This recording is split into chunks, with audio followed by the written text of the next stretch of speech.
Hello Disney Planes, Fire, and Rescue fans. Welcome back to another Collector's Hangout presentation, and here we have the first case for the Fire and Rescue Deluxe diecasts, which were released on June 1st of 2014.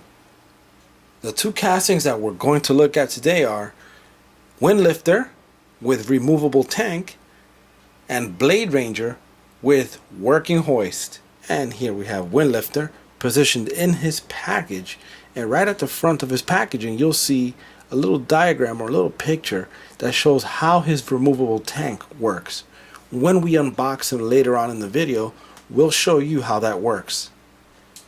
Here's the back of the package so that you can see what that looks like, and you'll see here several descriptions where it says connects to playset. And we'll show you later with this little small inset where you can connect it to a playset as it says. Then we have the removable tank, and of course no helicopter is complete without a spinning propeller. So you can remove the tank and snap it back on. And here's a small description on the back of the package of who Windlifter is. Windlifter is a heavy lift helicopter who never backs down from any mission.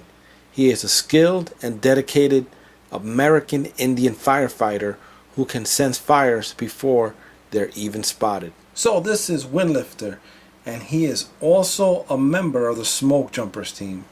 He is modeled after a Sikorsky S-64 Sky Crane.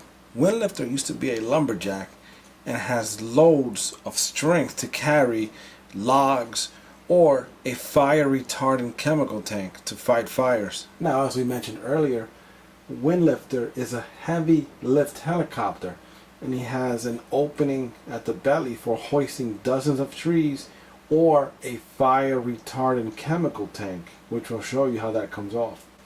Looking at some of his details, you'll see right back here where it says piston peak. Here you'll see some numbering or some lettering which says N312CH, and right here, right below on his belly, it says the number 33. And looking at the other side, you'll see the same exact details. So this is Windlifter up close, and you can kind of see some of his details. You can see both of his engines there exposed right up top over here. Here you can see the removable fire retardant tank, and I'll show you how that works.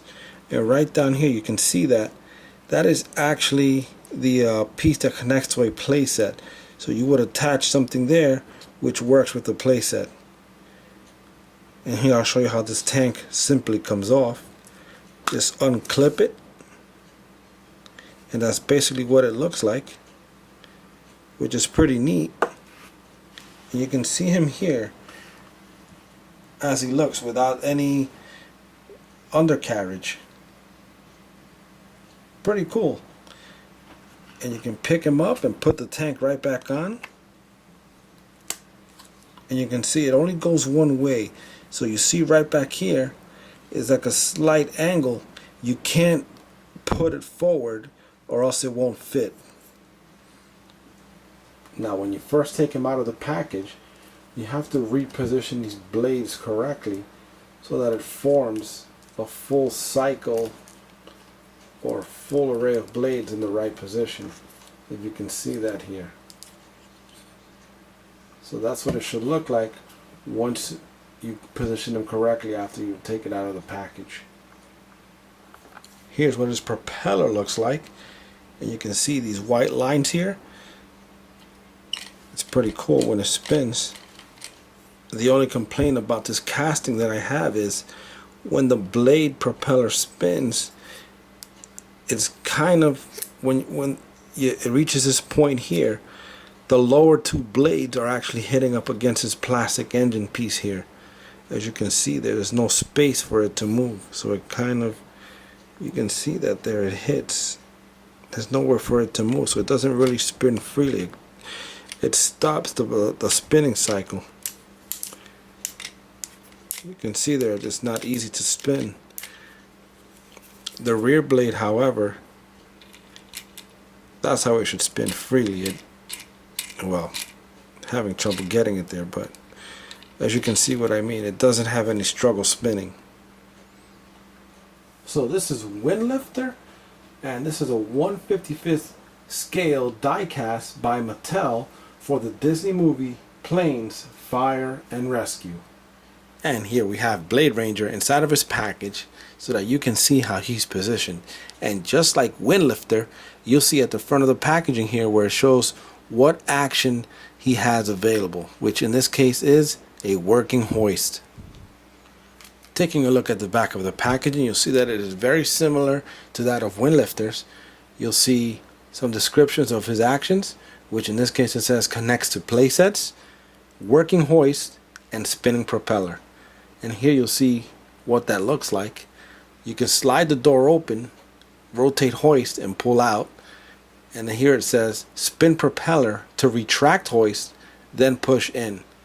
I think that's pretty cool. I think the kids that buy this and play with it will have fun. Here's a small description of who Blade Ranger is on the back of his packaging. And here it says, Blade is the leader of the Piston Peak Air Attack Team. A veteran fire and rescue helicopter, he is the best at what he does and expects no less of his team. So this is Blade Ranger out of the package. And let's take a quick look to see what he looks like. I like the way he's made, very well detailed. Fully made die cast metal with some plastic parts, and I'll show you which ones those are in just a minute. The rear stabilizers are made out of a soft bendable plastic, which is inserted into the casting itself, as you see there. The propeller in the rear is also made out of a flexible plastic, as you see there. The bottom portion here is also made out of plastic, which is the tank that holds the flame retardant chemical as seen in the movie. And the landing gear as well is also made out of plastic with plastic tires. The upper blades are also made out of a soft plastic. Now the side door here is functional as well, and it is also made out of plastic, and it has a hook mechanism which you can pull out and carry things with. Now the way the hook works is you pull it out and then you use the upper blades to spin, and it automatically retracts it in. Now isn't that cool? What I don't like is because of this feature, as you can see there, the blades stop. The blades up top only turn to a certain point. You see here it's spinning, but it's actually letting loose inside all of the string. So it could be a little bit confusing. It spins, it works, but it's not your typical helicopter blade where it spins freely without any restrictions. And you know, if you're a kid, you might feel a little bit of restriction if you don't spin it the right way. But other than that, it's a pretty cool feature. And in order to close that door properly, be sure to push in the hook mechanism inside and then slide the door back to where it belongs. So let's take a closer look at Blade Ranger and some of his details.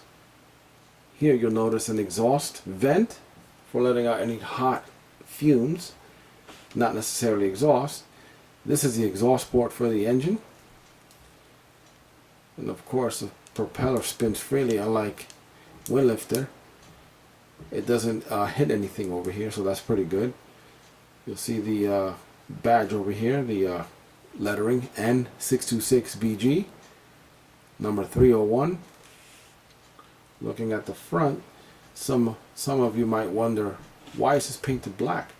And you know, so you see some of the football players, they have under their eyes sort of a similar black painting, and this is anti-glare. So in other words, if the sun is beaming directly on this, it reflects it back and prevents the eyes from getting blinded. Here's a quick look from the bottom. Notice the landing gear evenly spread out to distribute the weight properly so it doesn't tip over. And the insert, as mentioned earlier, for playing with some of the play sets available for this series. And I think it even works with the first Planes movie playsets as well. Nothing else but a long boom here, or I guess rear fuselage, as you would call it. And here's his, you can kind of see a little line there. You can see that there. That's supposed to be his mouth, but it's very straight.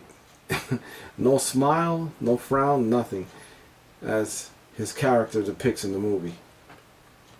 And one last thing to mention about Blade Ranger is that he was a former police officer, and if you watch the movie Fire and Rescue, you'll understand what I mean about that. I don't want to give any spoilers, so you should watch the movie so that you can understand some of the history behind Blade Ranger.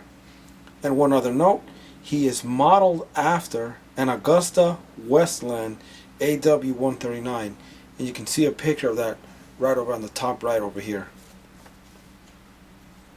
So this is Blade Ranger, one of the first deluxe diecasts released by Mattel along with Windlifter for the June 1st, 2014 release date.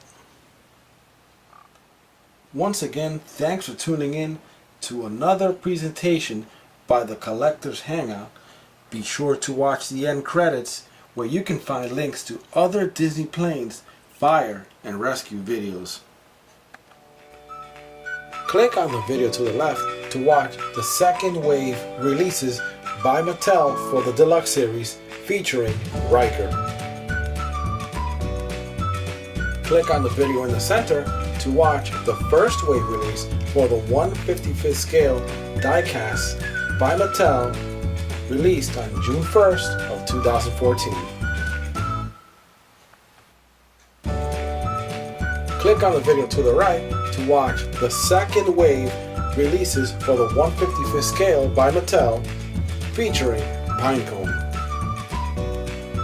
And don't forget, click on the subscribe button right at the center of the screen to keep yourself updated with all future Collectors Hangout presentations.